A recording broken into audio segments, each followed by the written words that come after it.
પાટણ માટે ગૌરવનો ઐતિહાસિક દિવસ। આધુનિક સુવિધાઓથી સજ્જ નવા બસ સ્પોટનું લોકાર્પણ નાયબ મુખ્યમંત્રી હર્ષભાઈ સંઘવીના વરદ હસ્તે અને રાજ્ય કક્ષાના મંત્રી સ્વરૂપજી ઠાકોરજી અને ધારાસભ્ય શ્રી બળવંતસિંહ રાજપૂતની ઉપસ્થિતિમાં સફળતાપૂર્વક સંપન્ન થયું। આશરે 17 કરોડના ખર્ચે અને public private partnership PPP model હેઠળ નિર્મિત આ બસ સ્પોટ હવે મુસાફરોને એરપોર્ટ જેવી સુવિધાઓનો અનુભવ કરાવશે।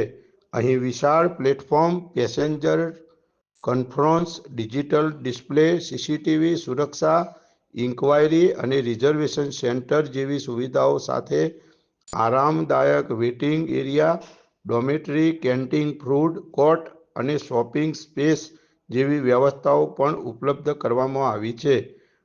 આ આધુનિક બસ સ્પોટ પાટણના ટ્રાન્સપોર્ટ અને ઇન્ફ્રાસ્ટ્રક્ચર વિકાસમાં મહત્વપૂર્ણ માઇલસ્ટોન સાબિત થઈ શહેરને વધુ કનેક્ટિવ, સુરક્ષિત અને સુવિધાસભર બનાવશે।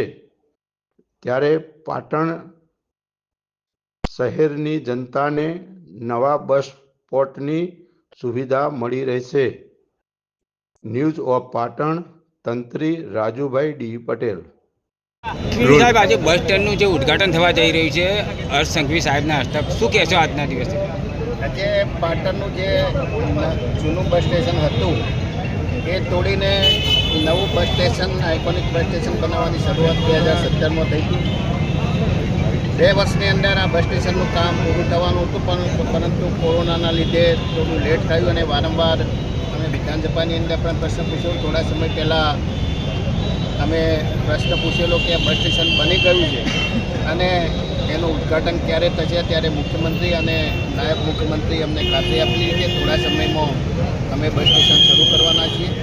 અને આજે એ બસ સ્ટેશનનું નાયબ મુખ્યમંત્રી હર્ષ સંઘવીના હસ્તે અને પાટણ જિલ્લાના તમામ ધારાસભ્યોની ઉપસ્થિતિમાં આજે શુભારંભ થવાનો છે। અભિનંદન આપું છું, આવું સુંદર બસ સ્ટેશન બન્યું અને પાટણની જનતાને પણ વિનંતી કરું છું કે જ્યારે આવું સુંદર બસ સ્ટેશન બન્યું હોય ત્યારે એ બસ સ્ટેશનની સ્વચ્છતા સાચવવાની જવાબદારી આપ સૌની છે।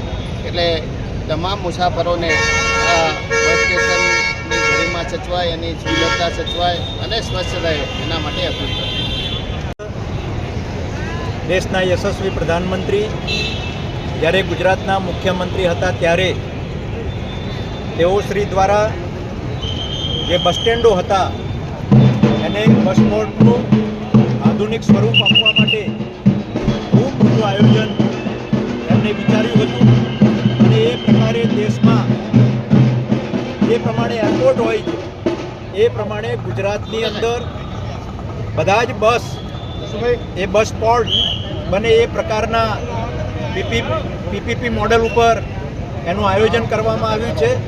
અને એ પ્રકારે આજે પાટણમાં PPP મોડેલ ઉપર આધુનિક બસ સ્ટેન્ડ અહીંયા બનવા અને એના ઉદ્ઘાટન માટે આજે રાજ્યના નાયબ મુખ્યમંત્રી માનનીય શ્રી હર્ષભાઈ સંઘવી આજે ઉદ્ઘાટન કરવા માટે આવવાના છે। કોરોનાના સમયના કારણે